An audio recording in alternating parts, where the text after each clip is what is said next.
Okay, let's unpack this. The biotech world can throw some serious curveballs. But what happened with CytomX Therapeutics on May 12th, 2025?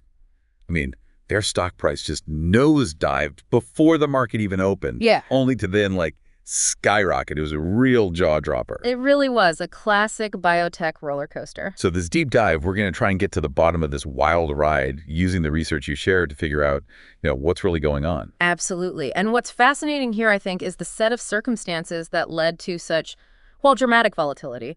We're looking at CytomX Therapeutics, a clinical stage biopharmaceutical company. Right. They're zeroed in on oncology, and their unique approach, it lies in their masked, conditionally activated Probody therapeutics. Masked, hidden until they reach the target. Exactly. Think of it like a guided missile for cancer designed to be activated specifically within the tumor's environment. That's the idea anyway. Okay, got it.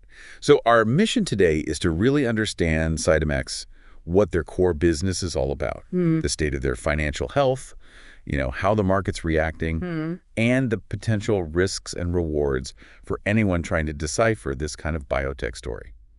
We've got a solid stack of information here, analyst reports, company announcements. Yeah, good mix. So let's dive in and see what makes us tick. Let's do it. So, to understand why the stock did what it did, we first need to get a handle on CytomX's fundamental business model. Right. They're in the business of developing these Probody therapeutics, aiming for cancer treatments that are hopefully both more effective and, crucially, safer. Safer how? Well, the idea is that by being activated right at the tumor site, these drugs can target cancer cells more precisely, hopefully leaving healthy tissues alone, reducing side effects. That makes sense. Yeah. But how do they actually generate revenue right now? They don't have any approved drugs on the market yet, do they? That's right. No marketed products yet. Their current income primarily comes from collaboration and licensing agreements. Partnerships. Exactly. With some of the big names in pharma companies like BMS, Amgen, Astellas, Regeneron, and Moderna. So how do those deals work? Upfront cash? Usually, yeah.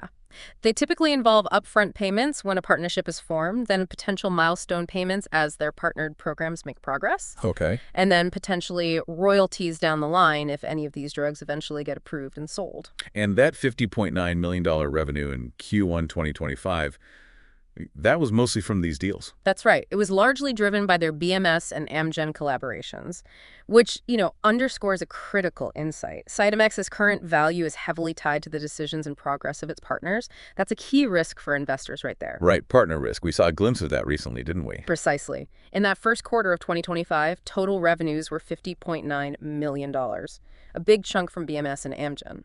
But interestingly, Amgen decided not to move forward with one of their partnered programs, CX-904. Ooh, what happened then? Well, it actually led to what's called accelerated revenue recognition for CytomX in that quarter. Basically, CytomX could recognize future payments tied to that program sooner than planned. So like a short-term financial boost. Exactly, a boost. But it also meant the end of a potentially valuable partnership for that specific drug.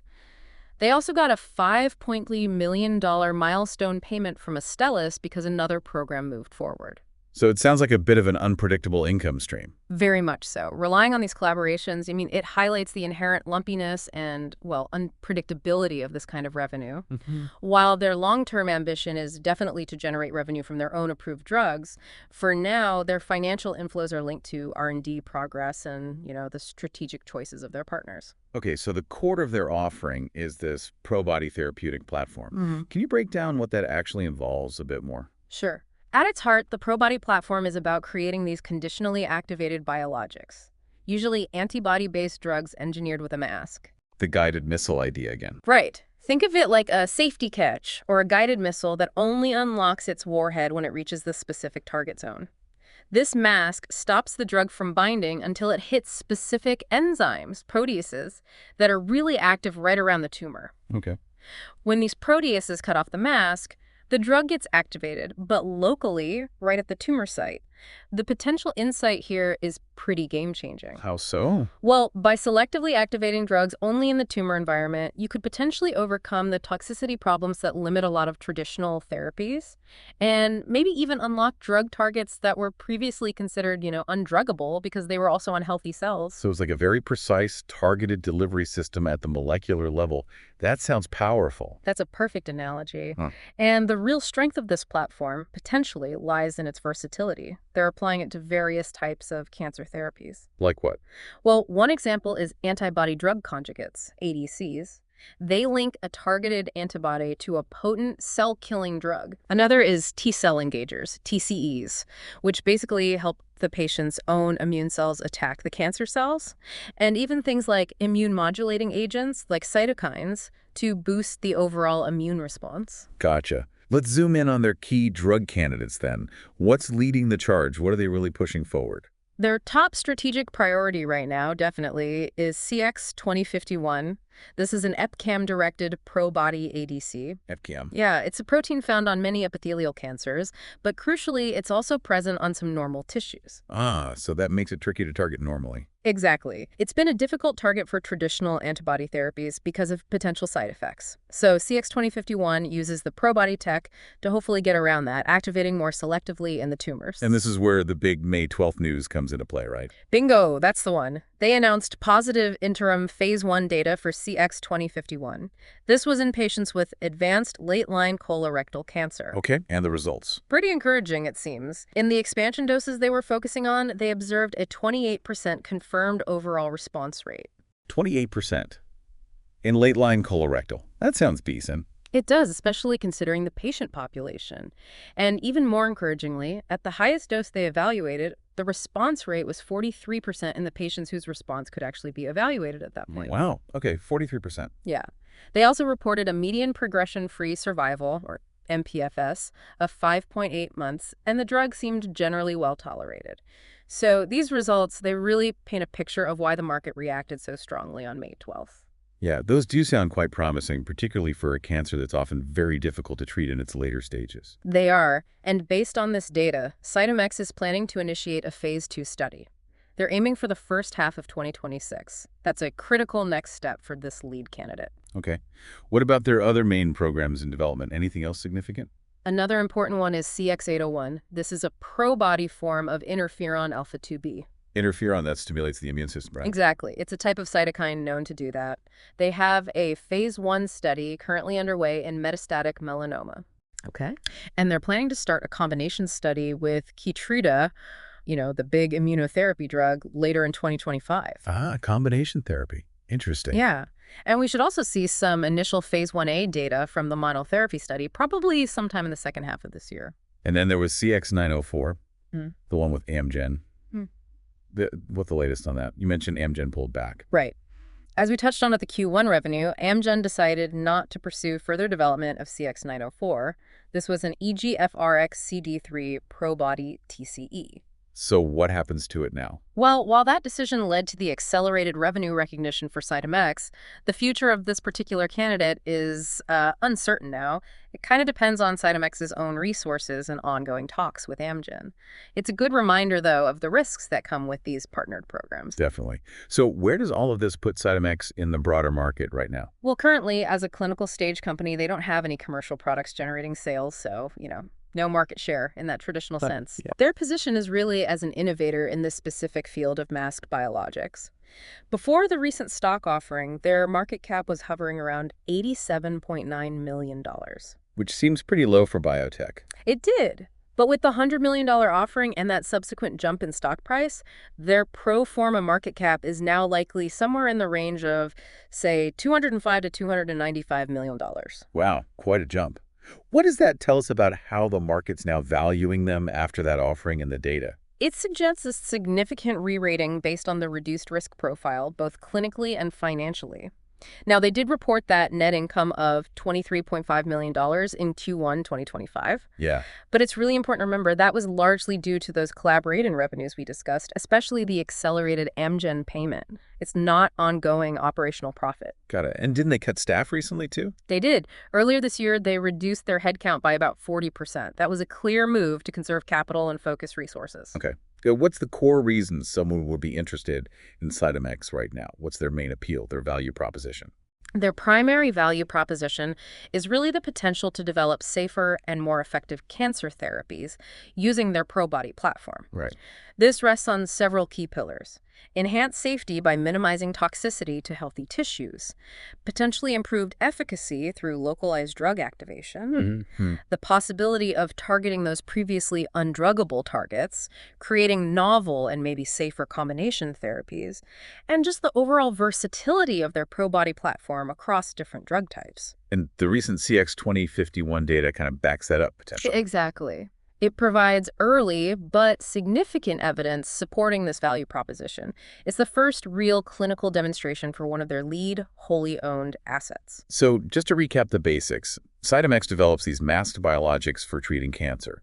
And currently, their main way of making money is through these collaboration and licensing agreements, Correct. with the ultimate goal of selling their own approved drugs down the line. Okay. Yeah. That gives us a really solid foundation. Now let's shift our focus a bit and take a look at the people steering the ship, the management team. Sure. What can we learn from their track record? Who's in charge? Well, leading the company is CEO Sean McCarthy. He's actually been with CytomX for a considerable time, joined back in 2010, took the CEO role in 2011. Okay, long tenure. Yeah.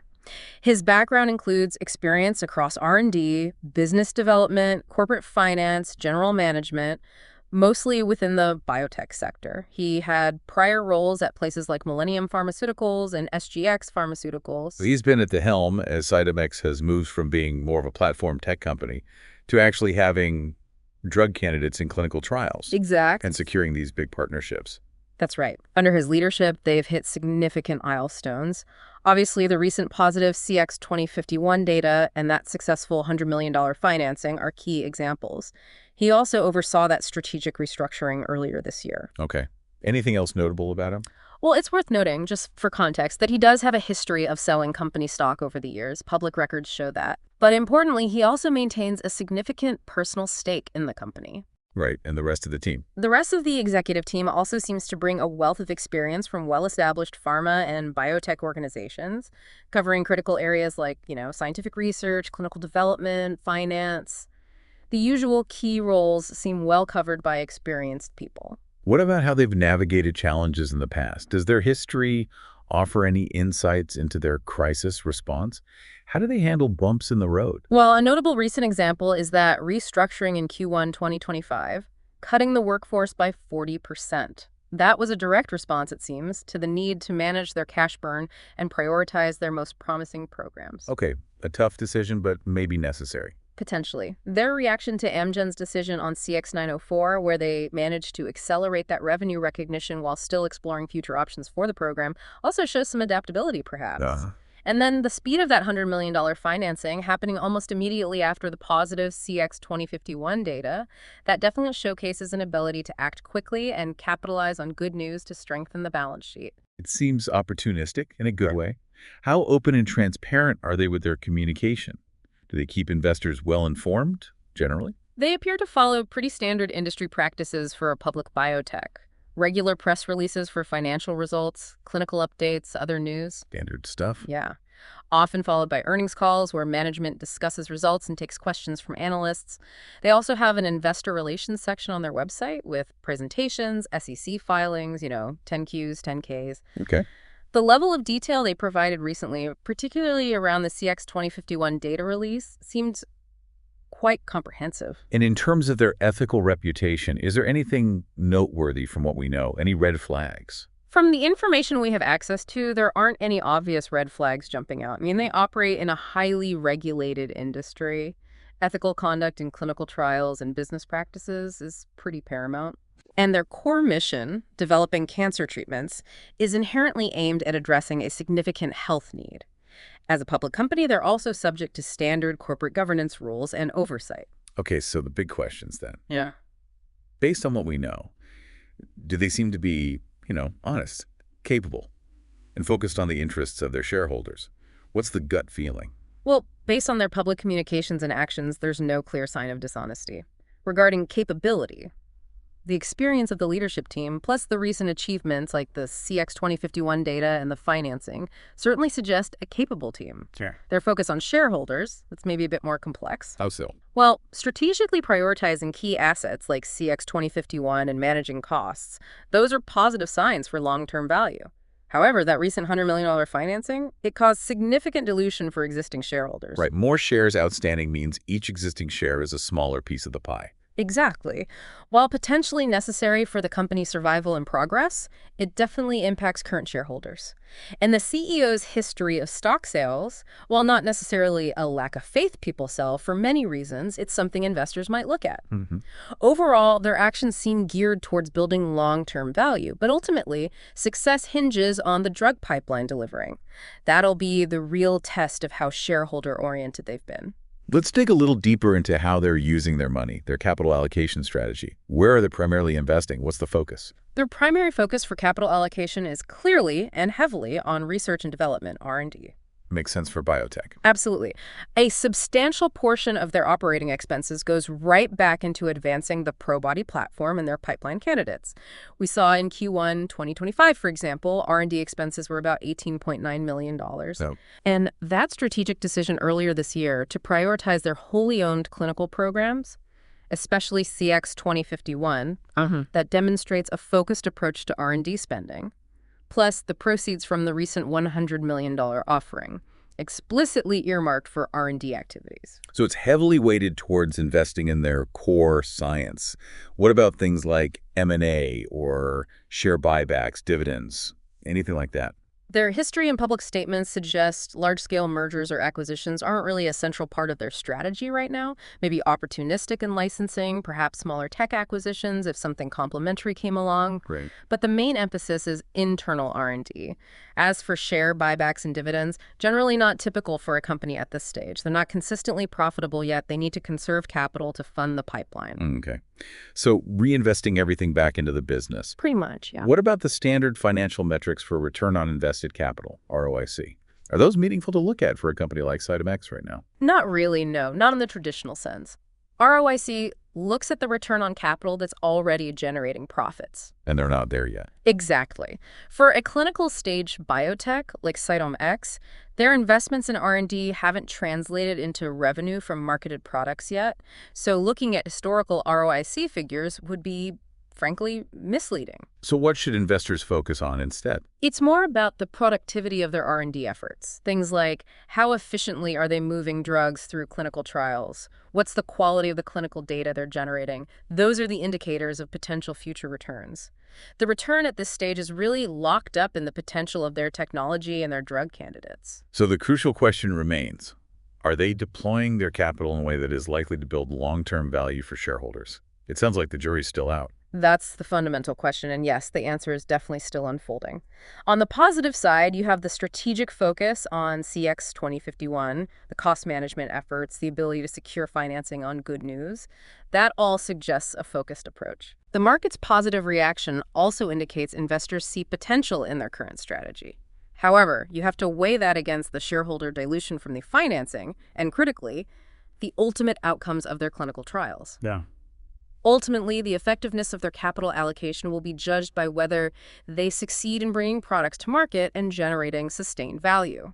That's the bottom line. All right, let's move on to get a clearer picture of the financial health of the company. We've touched on some of these points, but let's look at some of the key financial metrics more directly. Certainly. Looking at their market capitalization, as we mentioned, it was around $87.9 million before the offering, now estimated maybe $205 to $295 million range. Post-offering and price surge. Quite the change. What about PE ratio? Well, the price-to-earnings ratio appeared very low based on their reported earnings per share in Q1 2025. But, as we stressed, those earnings were significantly juiced by collaboration revenue, especially that accelerated Amgen payment. So, not indicative of ongoing profitability. Not at all. So that PE ratio needs to be interpreted with extreme caution. It's not like looking at, say, a mature industrial company. Right. Context is key. Absolutely. Revenue growth looks strong, 22.6% year over year in Q1 25, 36.5% for full year 2024. But again, primarily driven by collaborations. Okay. Profit margins. Same story. Looked positive for Q1 25, but the same caveat applies, not sustainable without their own product sales. On the plus side, their debt-to-equity ratio is 0 on a pro forma basis now. No debt. That's good. Very good, especially after the financing. Free cash flow has likely been negative historically, typical R&D burn. They reported a cash burn of about $20.7 million in Q1 2025. Okay. And the price-to-book ratio also shifted significantly with the financing. It went from a higher pre-offering range to a lower post-offering range, simply because the book value per share increased with all that new cash equity. So the overall financial picture is one of a company in transition heavily influenced by its clinical stage and these lumpy partnerships. Yeah. But now with the much stronger cash position. Precisely. While they reported that net income in Q1 25, they are not yet profitable from core operations. But, crucially, that $100 million financing substantially strengthened their balance sheet. Huge increase in cash reserves and equity. It definitely addresses earlier potential concerns about their near-term financial runway. That's certainly reassuring for them and investors. Okay. Now, when we assess their financial stability, what about earnings consistency? Seems like a non-starter. Yeah, consistency is just not there. Historically quite volatile, totally dependent on those sporadic collaboration payments. We saw net income in Q1 25, but likely consistent net losses before that, which is normal for their stage. So past earnings aren't a reliable guide to future stability. Right. And dividends. None paid, none expected anytime soon. They need to reinvest every penny back into R&D. Makes sense. Debt management. Looks very strong, effectively debt-free now. Good. Working capital? Seems to be in good shape, significantly boosted by that recent capital infusion. Positive working capital. Okay, so to quickly answer those key financial stability questions. Are their earnings consistent? Definitely not. Due to the collaboration revenue model. Do they have excessive debt? No, effectively debt-free. Right, that brings us to the end of the first half of our deep dive into CytomX Therapeutics. Okay. When we come back after a quick pause, we'll dig into how the market is currently viewing the stock, who the major owners are, what the key risks look like in a SWOT analysis, and then we'll wrap up with our final thoughts. Stay with us. Sounds good. Welcome back to the second half of our deep dive into CytomX Therapeutics. Let's dive straight into market sentiment. How has the market been viewing this stock recently? Clearly, there was a big shift. Oh, absolutely. The market's perception of CytomX has, well, clearly undergone a significant positive shift very recently. The major catalyst, as we discussed, was that dual announcement on May 12th. Positive interim phase 1 data for CX-2051, plus the successful $100 million financing. Well, what was the mood before that? Before that news broke, the stock was trading at considerably lower levels. And interestingly, their SEC filings even contained going concern language. Whoa, really? That signals some serious financial worry. It does. It indicates there were underlying anxieties about their ability to fund operations long term. But that May 12th news acted as a powerful trigger. Huge surge in the stock price, demonstrating a strong, positive market reaction to both the potential of CX-2051 and their suddenly improved financial standing. The stock even got near its 52-week high. Quite the turnaround. What were the analysts saying about the stock before all of this happened, and how has that likely changed now? Well, before the news, the average one-year analyst price target was around $3.82, though some analysts had actually lowered their targets prior to that. Okay. Interestingly, even after the positive data announcement, one firm, Piper Sandler, actually reduced their price target to $2.50. Reduced it, despite the good news. Why? It's a bit contradictory, isn't it? They still maintained a positive rating, but perhaps their valuation model heavily weighed the dilution from the offering, or maybe they have other concerns. Hard to say exactly without their full report. But given the dramatic stock move, it's highly probable that other analysts will be revising their price targets upwards soon. Factoring in the new data and the better cash position, we'll definitely need to keep an eye on those updates. Yeah, it seems likely. It sounds like the recent news really had a dramatic impact. Can you just quickly recap why it was seen as so significant? Sure. Primarily, it was the positive interim data for CX-2051, showing encouraging response rates, manageable safety in that tough-to-treat late-line colorectal cancer population. That was seen as major progress for their lead drug and validation for the whole Probody platform concept. Okay, the science looked good. Right. Then, the $100 million financing itself was huge, especially because it included several prominent, well-respected, healthcare-focused institutional Like investors. who? Names like Longitude Capital, Orbimed, Venrock, Vivo Capital. Their participation suggested that sophisticated smart money investors also see real potential here after doing their own homework. That addressed the immediate funding worries. Right. The going concern issue presumably went away. Presumably, yes. And then, on top of that, their Q1 2025 financial results actually beat analyst expectations for both EPS and revenue, which just added to the overall positive momentum. Got it. What about indicators like short interest in the stock and options trading? Can those give us any further clues about sentiment? They can, yeah. Leading up to the news, short interest in CytomX was relatively high, meaning a notable number of investors were betting against the stock, betting the price would fall. So the news caught them off guard. It seems so. The sudden positive news and the price surge likely triggered what's called a short squeeze. Ah, where the short sellers have to rush to buy back shares to cut their losses. Exactly. And that buying pressure can further accelerate the stock's upward move. Looking at options trading before the news, the put-call open interest ratio was quite low, Meaning, there were generally more call options bets on the price going up compared to put options bets on the price going down. So there was already some underlying bullish sentiment in the options market, it seems. It'll be interesting to watch how short interest and options activity evolve now as the market digests all this. definitely something to track. Okay. Okay, let's shift focus now to who actually owns CytomX. What does the ownership structure look like? Who holds the shares? Well, institutional investors hold a significant chunk of CytomX's shares. Before that recent $100 million offering, institutional ownership was around 58–59%. So mostly funds and big investors. Largely, yes. And the offering itself saw strong participation from those healthcare-focused institutional investors we mentioned: Longitude, Orbimed, Venrock, Vivo. Which you said is seen as a positive sign. Generally, yes. These are sophisticated investors. They typically do extensive due diligence before putting down significant capital. Their participation suggests they see real potential in CytomX's technology and pipeline. What about the company's insiders, the management team, the board members? How much do they own, and have they been buying or selling? Insider ownership in CytomX is actually relatively low, around 1% or so of the outstanding share. Only 1%. Yeah. The CEO, Sean McCarthy, personally holds a significant number of shares, over 1 million as of March 2025. However, as we noted earlier, he and other insiders do have a history of selling shares over the past few years. Okay. Any recent buying? No reported open market purchases by insiders recently. Now, insider sales can happen for many personal financial reasons, not necessarily a lack of faith. Right. But the absence of recent insider buying might be something some investors factor into their thinking. We also don't know yet if any insiders participated in that recent $100 million financing. That information wasn't immediately available. Okay. And is the ownership concentrated among just a few large shareholders? Yes, it seems so. With that high level of institutional ownership and the significant investments made by several large funds in the recent financing, there is definitely a notable concentration of ownership among these institutions. Is that good or bad? It can be both. On one hand, it can provide stability and long-term support if those institutions are committed.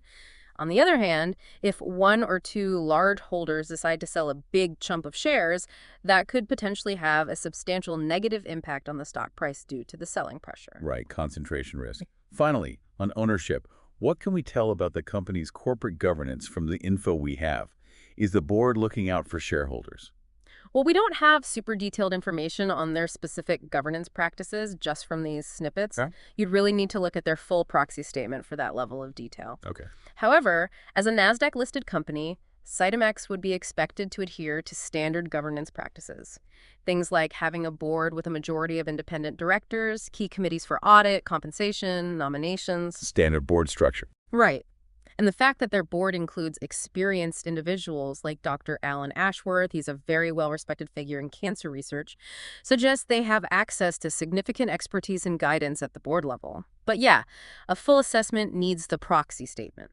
All right, let's move on to a really critical part of any analysis, understanding the potential risks. Let's try a brief SWOT analysis for CytomX based on everything we've discussed. Strengths, weaknesses, opportunities, threats. Okay, sounds good. Let's start with strengths.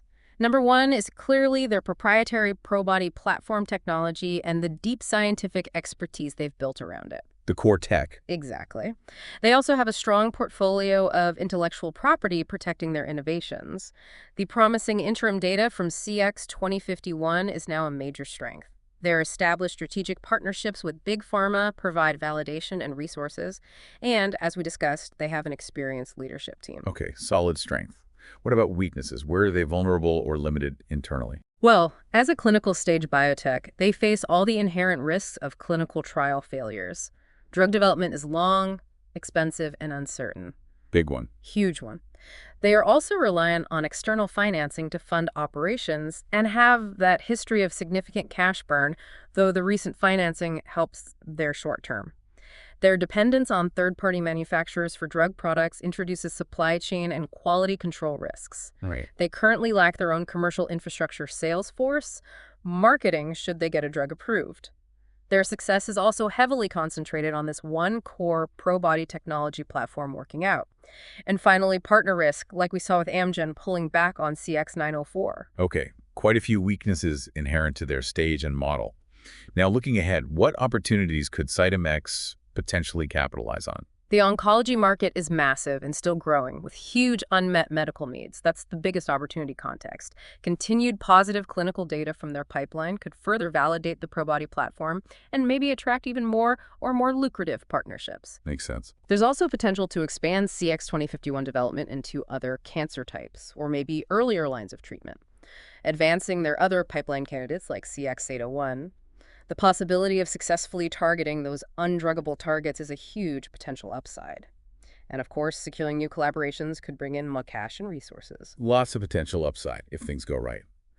And finally, what are the key threats that CytomX faces from the outside? External risks. Competition is intense.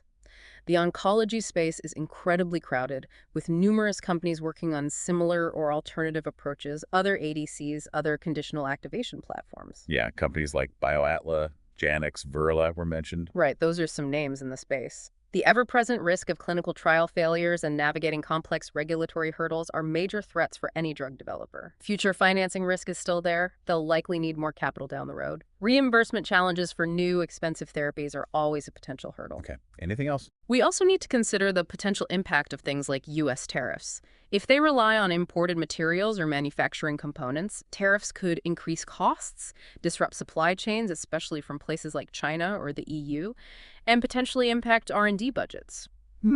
Hadn't thought of that. And lastly, there's always the fundamental risk that the technology itself could be leapfrogged. Faster, better, cheaper approaches could emerge, potentially making the Probody platform less competitive or even obsolete over time. Technological risk. That gives us a really comprehensive overview of the risk landscape. So bringing all of this together now, what's our brief concluding perspective on CytomX right now? Where do they stand? Well, CytomX definitely presents a compelling scientific approach in a market, oncology, with a critical need for innovation. The recent positive developments that encouraging CX 2051 data, the successful financing, they've undoubtedly injected significant optimism into the story. Right, the narrative shifted. It really did. However, it's absolutely essential to remember that CytomX remains a high-risk, potentially high-reward situation. Very typical for clinical stage biotech. Not for the faint of heart. Not at all. We've looked at their core business, the management, financials, market sentiment, ownership, the SWOT analysis. All these pieces point to a company with significant promise, but also considerable inherent uncertainty. This is absolutely not a traditional value investment based on current earnings or established market position. So caution advised. Definitely. Anyone considering CytomX needs to do thorough and ongoing due diligence. Pay very close attention to the evolving clinical data as it comes out, keep an eye on the competitive landscape, and try to understand the company's long-term financial projections and funding needs. And that leads us perfectly into our final thought for you today, something to chew on. Given the rapid advancements and the really intense competitive dynamics in this field of conditionally activated biologics, the crucial question for CytomX isn't just about the initial promise of its Probody platform, is it? No, it goes beyond that. It's really about their ability to consistently demonstrate significant clinical differentiation. How much better are their drugs, really? And can they effectively navigate the evolving regulatory and market landscapes to ultimately deliver these potentially transformative therapies to patients? So, thinking ahead, what key data points in the next 12-18 months will definitively signal whether CytomX can translate its scientific promise into lasting value? That's the critical question for you to consider as you continue to follow CytomX's progress. What milestones really matter? Exactly. Well, thanks for taking this deep dive into CytomX Therapeutics with us today. My pleasure. It was fascinating to unpack. As always, all the sources we consulted for this analysis are available for your further exploration in the description below.